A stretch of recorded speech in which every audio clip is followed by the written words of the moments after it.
he would leave the house clean and he would come back clean. And we wondered if he was working in an office somewhere because he never gave the appearance that that's what he was doing. But there was one winter where the water pipes froze in their stalls, and so nobody was able to get cleaned up after work. And he had to return home looking that way. I mean, covered in soot, really from head to toe. And he appeared in the doorway, and what a specter he looked like. And Mom wanted to hose him down in the backyard. She thought, there's no way you're coming in the house looking that way. It was hard to imagine, and it was a stunning thing to behold, really. I mean, it really was a quite unsettling thing. And you could imagine if he had come in and not given a thought to his condition and just sat down, went about his business, went to bed the same way, got up the same way, never even thought that there was any need to get himself refreshed. We couldn't imagine that. Who would want to lay down in that kind of condition like that right there? And yet you'll find throughout Ezekiel that there was a sense in which people were walking around inwardly covered in lives that were a source of their heaving and their grieving, and yet going about life as if life was usual. We will find throughout Ezekiel a number of images that show us not our dream, but God's dream. And you will find that it's God's desire for his people to lead them to the place of total immersion. When my dad came home looking at that condition, could you imagine if he said that just putting my foot in the water will be fine with me? Just give me something, a little bowl, just a foot in there will be fine. Or knee deep will be fine, waist deep will be fine. When you're in that kind of condition, nothing less than a total absorption into those refreshing streams will do, right? Nothing less will do. And you find here in this beautiful picture in Ezekiel that God's desire was for his people to become totally immersed. He was taking Ezekiel on this kind of journey through the story of God's salvation of his people. It really was like a journey from ankle-deep exposure into total immersion. They started with the commandments, and then they brought to the place of rituals and sacrifices, and throughout their training they were learning what it meant to get into a total immersion with God. It was a gradual process. God was bringing them into a place where, like Ezekiel, they started out just with their ankles refreshed, then their knees, and then waist deep, and then before you know it, as close as they get to the altar, the closer they get to it, it's as if an eruption is happening. Something is happening that is opening floodgates and releasing this kind of torrent of God's goodness that is like an engulfing river streaming at them of good things that's going to take them in and cover them and fully immerse them like water into a sponge. Ezekiel's vision reminded us, it reminds us even now, that we have as much of God as we desire to have. It is the case that sadly there were a lot of people who were content to remain in the ankle-deep water. They were content to stay there. They were content, even as they saw the waters flowing full and free, to remain splashing around in that little shallow end. But that's not God's desire. Our desire is just to simply stay where we are, to not just simply take in anything more than we feel like we can handle. But God's desire is to not stop with us until we are surrounded by his presence. He wants to possess us that closely. You hug someone, you get as close to them as you can. But the whole portrait here of God's nearness with us is like us diving in to his presence, where we're just immersed in his gracious overflow, surrounding us and pouring through us in every way. In order to understand the kind of thing that God is bringing us to, as Ezekiel is finding himself just swirling in these flowing streams, you can only understand God's story by reading it backwards. It's not the kind of story that you can fully understand reading forwards. We begin with the fullest and highest revelation of who God is. And in all of these images in Ezekiel 47, when Jesus arrives on the scene, he associates himself with all of them. He associates himself with the rivers that would pour through his life as gushing torrents of water engulfing us. That when he completes his work, it will be as if a floodgate has opened. He associates himself with Ezekiel 47.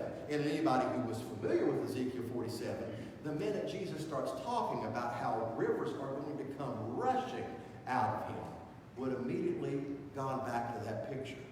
Is he associating himself with this gift of overflow? The closer you got to the altar, the more powerful and full it became. The first way that Jesus associates himself with communion is to say that his desire is to come rushing over us to take the entirety of our lives into his flowing, full streams. I don't know if y'all saw the satellite pictures this week, but they gave me a new perspective on the way I've been feeling these past several weeks. Did you see the gold haze and cloud that just covers our entire state of pollen? I mean, it's like there is a gold swirl that's all around us. And you're thinking, is that why I've been heaving for the last month and a half? That explains a lot. I may not look the way my dad looked that January morning when he comes stumbling at the porch of our house covered in, this filth. But I tell you what, I have felt it inwardly these past few weeks. I have felt the heaving. I have felt the grieving. I have felt the heaviness, as if I needed something to take me and immerse me by my feet, head over heels, down into this flowing streams to cleanse me from the inside out. And I'm not about to say, just put a finger in or put a foot in. I want the entirety of my life renewed and refreshed. I don't want anything less than that. When you rewind back to Genesis, it becomes clear that really the essence of sin is to minimize God's origins. God tells his people that I'm surrounding you with extravagance. Extravagance is everywhere. Immerse yourself in it. Saturate yourself in it. Enjoy it. But I only withhold from you just this one thing. Just this one thing. Don't look in it. Don't open it. Don't you even go near it. But everything else is yours to enjoy. What does sin do? It reduces all of life and all of your universe to this. All of the extravagance and all of the flow that would have immersed you and saturated you becomes pushed to the side. And this becomes where your universe revolves around. You can't think about anything else. You can't feel anything else. You can't concern yourself with anything else but what you may be missing inside this box. Because all of the gifts that God has surrounded us with, that we're free to partake and free to saturate ourselves in, that gets pushed to the side. So you may say that the very first sin was the sin of minimization. We minimize God's extravagance. We minimize it and we content ourselves to just stay on the shoreline while his flow streams in fullness, not even noticing it's there, not even recognizing that it's present. Our back is to it because we have focused on something that is so small and so trivial in the grand scheme of things that even this is an overstatement. Even this exaggerates how large our attention has become. It is so it is so much a minuscule compared to God's cosmic greatness that he desires to saturate us within, that the very first sin, and the way sin is for all of us, it is a minimization. How has it been that way for you? When your life becomes a fixating minimization. Well, all of the extravagance that God puts around your life that He desires to immerse you within, and yet all of your attention, all of your focus, all of your energy, all of your effort, all of your mental and emotional investment go toward microcosms, go toward the minuscule, go toward the trivial, go toward the incidental, go toward the really that is in every way and in every possible imaginable condition unnecessary to your well-being. And yet that is what gets our attention. I love the story about the man that ran the first less than 4-minute mile, Roger Bannister. I think it was in 1954. When they interviewed Roger Bannister, they asked him how he did it, because prior to Roger Bannister running less than 4 minutes in a mile, everybody said it can't be done and it won't be done. Okay? That's your starting point. It can't be done and it won't be done. Well, everybody kind of assumed that. It can't be done and it won't be done. Well, now that sin divides us and separates us, there is no way that we're going to be able to get back to that full immersion with God. We're too broken. We're too separated. The limb is just drying up and blowing with the wind. There is no way that that can now be reconnected and restored. And yet Roger Bannister completed that run in less than 4 minutes. And once he broke through the barrier of people thinking it can't be done and it won't be done, he opened up a floodgate, as it will, and less than 10 months later, somebody else did it. And now it's just common occurrence. Nobody raises an eyebrow when somebody runs a mile under 4 minutes. But prior to 1954, it can't be done and it won't be done. And yet we find that maybe the first gift of God's salvation is a gift of great expectations. We would stand outside disconnected and say, it can't be done and it won't be done. My heart is disconnected, it is severed, it is broken, I have created too much damage, and there is no possible way that I can ever get back to the full immersive dream that God has for my life. There is no way it can happen. It can't happen and it won't happen. And yet the dream we see in Ezekiel 47 is not just the dream where Ezekiel is putting this on display and showing us what was true for him in putting this into demonstration, but it is God's desire for all of us. If we could just see the water flowing from this altar this morning, it is flowing in such a way where nobody should have the desire to just simply stand back and say, I'm content with a finger or a foot or knee deep or waist deep. God is not content unless we are all fully saturated in His surrounding, fully immersing currents of love, coursing through us. The first gift of salvation is God's expectation for us, which is higher than we have for ourselves. God's people just really weren't interested in getting in the water. They were just standing there heaving and grieving in the scorching heat, and nobody was thinking about the renewal that God had made available. And yet God says, there is coming a gift that when it arrives, the floodgates are going to pour immersively, that you will stand under them and you will be refreshed continually. There will never be an exhaustion to those streams. They will continue to run unceasingly. And yet we find that so often in Jews' history, they would just try to do a list of do's and don'ts. Religion became for them, do this, don't do this. You know what that's really like when we try to do that in life? It's like taking the ocean and trying to put it in a bottle. It's like trying to take all of the extravagance that God places out there in life for us and to try to capture it in a bottle. I don't know if it's a sense of control. I don't know if it's a sense of wanting to put things on a leash where we think we can handle it. But whatever it is, that's not God's desire. God is not interested in religion. That's not God's dream. God's dream is for relationship. God's dream is for us to become connected to Him, to commune with Him, to become abidingly unseparated with Him. That is God's desire. And the images that he gives the prophet is to show that getting fully immersed in water is one way to think about it. But the second way to think about it is with the trees. The trees in which Jesus will also associate himself. He would tell his disciples, you are the branches, I am the vine. Abide in me, and I will abide in you, and you will burst forth with inexhaustible good fruit. And yet we find that in both of these images, Jesus associates himself with each of them.